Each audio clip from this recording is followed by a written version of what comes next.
Hi everyone, welcome back to another video. In this video, we will discuss why Indian Chartered Accountancy is considered as one of the biggest toughest exam എന്ന് പറയുന്നത്. Recent ആയിട്ട് CA ഫൗണ്ടേഷന്റെ result വന്നിട്ടുണ്ടായിരുന്നു and CA ഫൗണ്ടേഷന്റെ passing percentage എന്ന് പറയുന്നത് under 15% ആണ്. അതായത് കഴിഞ്ഞൊരു 10-20 വർഷത്തെ ചരിത്രം എടുത്തു കഴിഞ്ഞാൽ അതിൽ ഏറ്റവും ലോവസ്റ്റ് ആയിട്ടുള്ള ഫൗണ്ടേഷൻ കോഴ്സിന്റെ പാസിംഗ് റേറ്റ് ആണ് കഴിഞ്ഞ ദിവസം പുറത്തു വന്ന റിസൾട്ടിലുള്ളത്. 15% താഴെ എന്ന് പറയുമ്പോൾ 100 പേര് പരീക്ഷ എഴുതി കഴിഞ്ഞാൽ 15 സ്റ്റുഡൻസ് ആണ് മാക്സിമം പാസ്സായിരിക്കുന്നത്.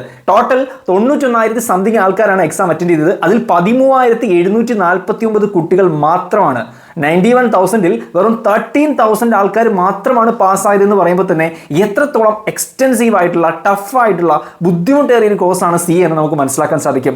ഇത് ബാക്കിയുള്ള ഇന്റർ ഫൈനലിലേക്കൊക്കെ പോയി കഴിഞ്ഞാൽ അത് സ്ഥിരമായിട്ട് അണ്ടർ 25% ആണ് മിക്കപ്പോഴും ഉണ്ടാവാറുള്ളത്. പക്ഷേ പൊതുവെ ഫൗണ്ടേഷൻ എക്സാംസിന്റെ റിസൾട്ട് എന്ന് പറയുന്നത് എപ്പോഴും ഒരു 25-30% വരെയൊക്കെ വരാറുണ്ടായിരുന്നു. പക്ഷേ ആ ചരിത്രം എല്ലാം തിരുത്തി കുറിച്ചുകൊണ്ടാണ് ഇത്തവണത്തെ ഫൗണ്ടേഷൻ എക്സാമിന്റെ റിസൾട്ട് അണ്ടർ 15%, 14.96% ആണ് പാസ് റേറ്റ് ആയിട്ട് വന്നിരിക്കുന്നത്. ഇത് കുട്ടികളെ സംബന്ധിച്ച് ഭയങ്കര ഡിമോട്ടിവേറ്റിംഗ് ആണ്. കാരണം ഫൗണ്ടേഷൻ എഴുതിയ മിക്ക കുട്ടികളും പരാജയപ്പെട്ടിരിക്കുകയാണ്. CA എന്ന സ്വപ്നമായിട്ട് വരുന്ന കുട്ടികളെ സംബന്ധിച്ച് അവർക്ക് മുന്നിലുള്ളത് 3 സ്ട്രക്ചർ ഓഫ് എക്സാംസ് ആണ്. റിഗറസ് എക്സാംസ് ആണ് അവർക്ക് മുന്നിലുള്ളത്.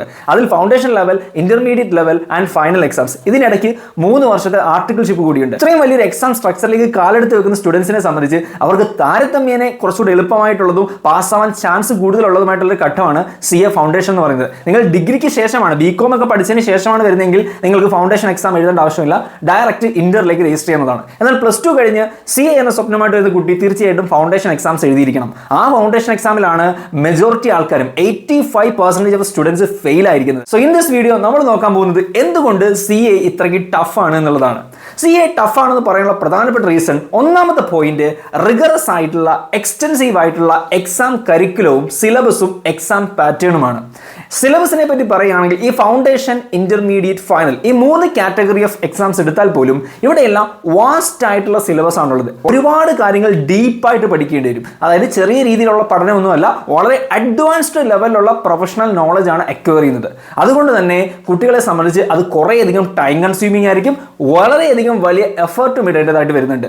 എക്സാമിന്റെ പാറ്റേൺസ് നിങ്ങൾക്കറിയാം, ഓരോ ഗ്രൂപ്പ് ഘട്ടങ്ങളായിട്ടാണ് എക്സാംസ് കണ്ടക്ട് ചെയ്യുന്നത്. ഫൗണ്ടേഷൻ ആണെങ്കിൽ 4 എക്സാംസ് ഉണ്ട്, ഇന്ററിലാണെങ്കിൽ 2 ഗ്രൂപ്പുകളിലായിട്ട് അറൌണ്ട് 6 to 8 എക്സാംസ് ഉണ്ട്, ഫൈനലിലാണെങ്കിലും സിമിലർ കേസാണ്. ഈ ഗ്രൂപ്പ് സിസ്റ്റം എന്നുള്ളതാണ് CAയുടെ മറ്റൊരു വലിയ ബുദ്ധിമുട്ട് എന്നുള്ളത്. ഒരു ഗ്രൂപ്പ് പാസ്സാവണമെങ്കിൽ മിനിമം അഗ്രിഗേറ്റ് മാർക്ക് 200 സ്കോർ ചെയ്തിരിക്കണം. അതായത് ഒരു പേപ്പർ ഇൻഡിവിജ്വലി പാസ്സാവാൻ നമുക്ക് 40 മാർക്ക് മതി. 100 മാർക്കിന്റെ ഒരു പരീക്ഷയിൽ 40 മാർക്ക് ഉണ്ടെങ്കിൽ ഒരു പേപ്പർ നിങ്ങൾക്ക് ഇൻഡിവിജ്വലി പാസ്സാവാൻ സാധിക്കും. എന്നാൽ ഗ്രൂപ്പ് പാസ്സാവണമെങ്കിൽ ഈ 40 × 4 160 കിട്ടിയാൽ പോരാ, മറിച്ച് 200 മാർക്ക് സ്കോർ ചെയ്യണം. സോ ടെക്നിക്കലായിട്ട് പറയുകയാണെങ്കിൽ ഒരു കുട്ടി ഓൺ ആവറേജ് 50 പെർ സബ്ജക്റ്റ് എങ്കിലും സ്കോർ ചെയ്തിരിക്കണം. സോ 4 സബ്ജക്റ്റിനും 50 മാർക്ക് കിട്ടുകയാണെങ്കിൽ 200 സ്കോർ ചെയ്യാൻ സാധിക്കും. എന്നാൽ ഈ 40 50 കിട്ടുക എന്ന് പറയുന്നതാണ് ഇവിടുത്തെ ഏറ്റവും വലിയ ടാസ്ക് എന്നുള്ളത്.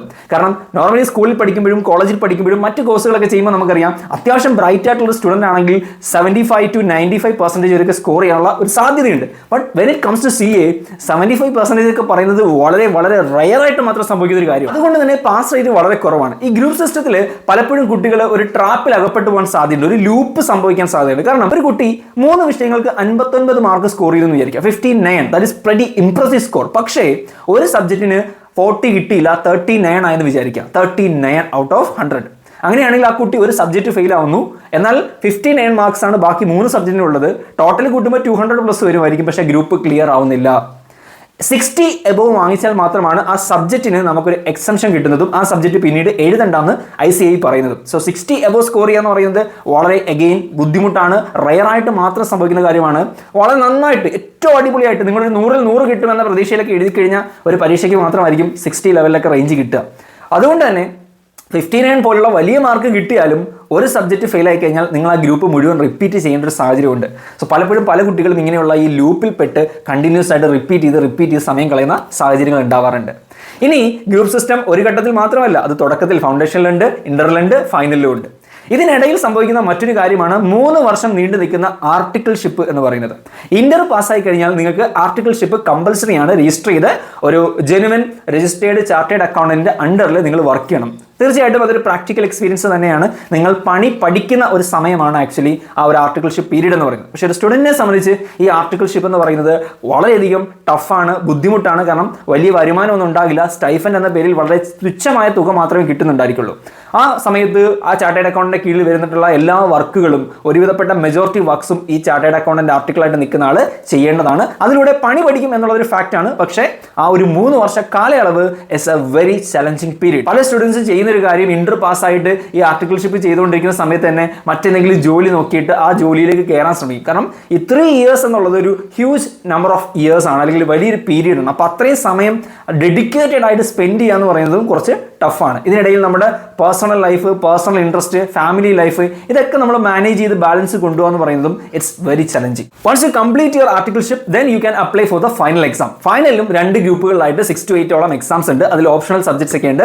So it depends on your skills and needs. You can select certain subject. എന്നാൽ മാൻഡേറ്ററി ആയിട്ടുള്ള ചില സബ്ജക്റ്റും ഉണ്ട്. അപ്പോൾ അവിടെയും അഗെയിൻ ഗ്രൂപ്പ് സിസ്റ്റം ആണ്. നിങ്ങൾ 2 ഗ്രൂപ്പുകളും പാസ്സായിരിക്കണം, അഗ്രിഗേറ്റീവ് മാർക്ക് വാങ്ങിച്ചിരിക്കണം, ഇൻഡിവിജ്വൽ പേപ്പറിന് റെക്കോർഡ് ആയിട്ടുള്ള എമൗണ്ട് ഓഫ് മാർക്സും വാങ്ങിച്ചിരിക്കണം. ഇത് കൂടാതെ നമ്മുടെ സിലബസിൽ തന്നെ ഒരുപാട് ചേഞ്ചസ് ആൻഡ് അപ്ഡേറ്റ്സ് ഇടയ്ക്കിടയ്ക്ക് വന്നുകൊണ്ടിരിക്കും. പ്രത്യേകിച്ചും ടാക്സ് റിലേറ്റഡ് ആയിട്ടുള്ള കാര്യങ്ങളിലും ലോസിലും ഒക്കെ ഇടയ്ക്കിടയ്ക്ക് അപ്ഡേറ്റ്സ് വരും. സോ കഴിഞ്ഞ വർഷം നിങ്ങൾ പഠിച്ചൊരു കാര്യമായിരിക്കില്ല അടുത്ത വർഷം പഠിക്കുന്നത്. അതിൽ വ്യാപകമായിട്ടുള്ള വ്യത്യാസങ്ങൾ വരാൻ സാധ്യതയുണ്ട്. So this can also make the course very very challenging. ഇതിനെല്ലാം പുറമെ ICAയുടെ ഒരു പാസിംഗ് പോളിസി എന്ന് പറയുന്നത് വളരെ സ്ട്രിക്റ്റ് ആണ്. മറ്റു കോഴ്സുകളെ പോലെ എളുപ്പത്തിൽ പാസ്സാക്കി വിടണം, അല്ലെങ്കിൽ കൂടുതൽ കുട്ടികൾ ചാർട്ടേഡ് അക്കൗണ്ടൻസ് ആകണം എന്നൊരു മൈൻഡ് സെറ്റോ ICAയ്ക്ക് ഇല്ല. മറിച്ച് സപ്ലൈ എപ്പോഴും ലിമിറ്റ് ചെയ്ത് വെക്കുക എന്നുള്ളതാണ് അതിലൊരു പ്രത്യേകത. അവർ ഫോക്കസ് ചെയ്യുന്നതും അതിലാണ്. അതിന് 2 വശങ്ങളുണ്ട്. തീർച്ചയായിട്ടും സപ്ലൈ കൂടി കഴിഞ്ഞാൽ ഡിമാൻഡിൽ കുറവുണ്ടാവും, ചാർട്ടേഡ് അക്കൗണ്ടൻസിന്റെ വാല്യൂ ഇടിയാൻ സാധ്യതയുണ്ട്. Therefore they always try to maintain the balance between supply and demand. അത് ഇൻ എ വേ പാസ്സാവുന്ന ആൾക്കാരെ സംബന്ധിച്ച് വളരെ നല്ലതാണ്. Because number of chartered accountants എണ്ണം കുറവായിരിക്കും, their demand will be more, they will be able to perform a better profession, കൂടുതൽ salary കിട്ടും, കൂടുതൽ റെപ്യൂട്ടേഷൻ കിട്ടും. ആ രീതിയിൽ നോക്കുമ്പോൾ ദാറ്റ്സ് ഗുഡ്. പക്ഷേ വളരെ ആത്മാർത്ഥമായിട്ട് നല്ല രീതിയിൽ പഠിച്ച് എഫർട്ട് ഇട്ടൊരു കുട്ടീനെ ഈ പാസ് പെർസെൻറ്റേജ് കുറയ്ക്കണം എന്ന പേരിൽ തോൽപ്പിക്കുന്നത് ദാറ്റ്സ് നോട്ട് ഗുഡ്. അപ്പോൾ കഴിഞ്ഞ ഒരു 10 വർഷത്തെ ഡേറ്റ ഞാൻ കാണിക്കാം. എത്രയാണ് CAയുടെ പാസ് പെർസെൻറ്റേജ് എന്നുള്ളത് നിങ്ങൾക്ക് തന്നെ ഇത് നോക്കുമ്പോൾ മനസ്സിലാവും എത്രത്തോളം ടഫായിട്ടുള്ള ഒരു ഇൻട്രൂഗിങ് ആയിട്ടുള്ള ചലഞ്ചിങ് ആയിട്ടുള്ള എക്സാം ആണ് CA എന്നുള്ളത്. 2014 24.35 ആയിരുന്നു CA ഫൗണ്ടേഷന്റെ പാസ് റേറ്റ് എന്ന് പറയുന്നത്. ഇന്റർമീഡിയറ്റിന് വെറും 14% ആണ്. ആൻഡ് ഫൈനലിലേക്ക് വരുമ്പോൾ വെറും 10.25% ആണ്. ആൻഡ് ഓവർ ദി ഇയേഴ്സ് നിങ്ങൾ നോക്കിക്കഴിഞ്ഞാൽ CA ഫൗണ്ടേഷന് ഗ്രാജുവലി ഒരു 30-35 റേഞ്ചിലൊക്കെ പാസ് പെർസെൻറ്റേജ് വരുന്നുണ്ട്. ഇന്റർമീഡിയറ്റും ഫൈനലും കമ്പയർ ചെയ്യുമ്പോൾ ഇന്റർമീഡിയറ്റിനാണ് കുറച്ചുകൂടെ കൂടുതലായിട്ട് പാസ് പെർസെൻറ്റേജ് ഉള്ളത്. അത് തന്നെ 15 to 20 റേഞ്ച് തന്നെയാണ് വരുന്നത്. ഇനി ഫൈനലിലേക്ക് വരുമ്പോൾ അത് 10%, 11%, 12%, മാക്സിമം വന്നിരിക്കുന്നത് 14.25% ആണ്. അപ്പുറത്തേക്ക് ഒരു ചേഞ്ചോ ഒരു ഇൻക്രീസോ ഒന്നും CAന്റെ ഫൈനലിന്റെ പാസ് പെർസെൻറ്റേജിൽ വന്നിട്ടില്ല. എന്താണ് അതിനർത്ഥം? 100 പേര് പരീക്ഷ എഴുതുന്നുണ്ടെങ്കിൽ അതിൽ വെറും 14 പേര് മാത്രമാണ് എക്സാം പാസ്സാവുന്നത് എന്നുള്ളതാണ്. സോ എനിവേ കമ്മിങ് ടു 2024 ഇവിടെയാണ് നമ്മുടെ ഈ ഫൗണ്ടേഷനകത്ത് ഏറ്റവും റെക്കോർഡ് സംഭവം നടന്നിരിക്കുന്നത്. നിങ്ങൾ നോക്കുക, കഴിഞ്ഞൊരു 10 ഇയേഴ്സ് എടുത്തു കഴിഞ്ഞാൽ 25, 30, 35 ആ റേഞ്ചിൽ നിന്നുകൊണ്ടിരുന്ന ഒരു പാസ് പെർസെൻറ്റേജ് ആണ് 14.96 കൂപ്പ് കുത്തിയിരിക്കുന്നത്. എന്താണ് അതിന് അർത്ഥമാക്കുന്നത്? ഒന്നുകിൽ നമ്പർ ഓഫ് സ്റ്റുഡൻസിന്റെ എണ്ണം കൂടിയിട്ടുണ്ട്, അതുകൊണ്ട് തന്നെ സപ്ലൈ കുറയ്ക്കാൻ വേണ്ടി ഇവർ പർപ്പസ്ഫുള്ളി പാസ് റേറ്റ് കുറച്ചതാണ്. ബട്ട് എനിവേ ഇപ്പൊ തോറ്റത് കൊണ്ട് പ്രശ്നമില്ല, ഇനിയും ഓപ്പർച്യൂണിറ്റീസ് ഉണ്ട്. ഇന്ത്യൻ CAയുടെ മറ്റൊരു അഡ്വാൻറ്റേജ് എന്ന് പറയുന്നത് കോസ്റ്റ് വളരെ കുറവാണ്. നിങ്ങൾ എക്സാം റിപ്പീറ്റ് ചെയ്യുകയാണെങ്കിൽ പോലും വലിയൊരു എമൗണ്ട് നിങ്ങൾക്ക് ചെലവുണ്ടാവുന്നില്ല. അപ്പോൾ അതുകൊണ്ട് തന്നെ തീർച്ചയായിട്ടും നിങ്ങൾക്ക് ഇനിയും റിപ്പീറ്റ് ചെയ്യാം. ധൈര്യമായിട്ട് നല്ല എഫർട്ട് ഇട്ട് ഇപ്പോൾ ചെയ്തതിനേക്കാൾ കുറച്ചുകൂടെ എക്സ്ട്രാ അഡീഷണൽ എഫർട്ട് ഇട്ട് കഴിഞ്ഞാൽ അടുത്ത ഫൗണ്ടേഷൻ എക്സാം ക്ലിയർ ചെയ്യാൻ സാധിക്കും. ആൻഡ് ഇന്ററും ഫൈനലും ഒക്കെ ഇതുപോലെ തന്നെയാണ്. ഫൗണ്ടേഷനിൽ തന്നെ നിങ്ങൾക്ക് ആ ഒരു മധുരം രുചിക്കാൻ സാധിച്ചത് കൊണ്ട് തന്നെ ഇനി വരാൻ പോകുന്നത് എന്താണെന്നുള്ളതിനെ പറ്റി ഒരു ഐഡിയ ഉണ്ടാവും. അതിനനുസരിച്ച് കൂടുതൽ ഡെഡിക്കേറ്റഡ് ആയിട്ട് പ്രിപ്പയർ ചെയ്യാൻ നിങ്ങളെ പ്രാപ്തനാക്കുമെന്ന് വിശ്വസിക്കുന്നു.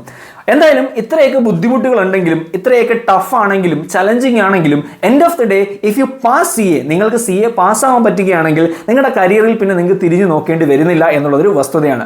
മറ്റേത് കൊമേഴ്സ് പ്രൊഫഷണൽ കോഴ്സിനേക്കാളും ഏറ്റവും അധികം വാല്യൂ നൽകുന്നതും റെപ്യൂട്ടേഷൻ നൽകുന്നതും സാലറി നൽകുന്നതും സ്വന്തമായിട്ട് പ്രാക്ടീസ് ചെയ്യാനുള്ള കപ്പാസിറ്റി അല്ലെങ്കിൽ എബിലിറ്റി, പവർ, അധികാരമൊക്കെ തരുന്നത് CA എന്ന് പറയുന്ന ചാർട്ടേഡ് അക്കൗണ്ടൻസി തന്നെയാണ്. അപ്പോൾ ഇത്രയും വലിയൊരു കോഴ്സ് വേറെ ഇന്ത്യയിൽ ഉണ്ടോ എന്ന് ചോദിച്ചു കഴിഞ്ഞാൽ ഇത്രയും റെപ്യൂട്ടേഷൻ തരുന്ന വേറെ കോഴ്സ് നമ്മൾ നോർമലി പറയാറുള്ളത് പോലെ ഡോക്ടേഴ്സിന് കിട്ടുന്ന ഒരു വാല്യൂ ഉണ്ട്. ആ ഒരു വാല്യൂവിനോടൊക്കെ തന്നെ തട്ടിച്ച് നിൽക്കാൻ പറ്റുന്ന ഇക്വലന്റ് ആയിട്ടുള്ള ഒരു ക്വാളിഫിക്കേഷൻ തന്നെയാണ് ചാർട്ടേഡ് അക്കൗണ്ടൻസി. സോ കഷ്ടപ്പെട്ട് ബുദ്ധിമുട്ടി ഹാർഡ് വർക്ക് ചെയ്ത് ഏൺ ചെയ്യുന്നത് കൊണ്ട് തന്നെ അതിനൊരു എക്സ്ട്രാ പ്രിവിലേജും മൂല്യവും തീർച്ചയായിട്ടും അർഹിക്കുന്നുണ്ട്, കിട്ടുന്നുണ്ട്.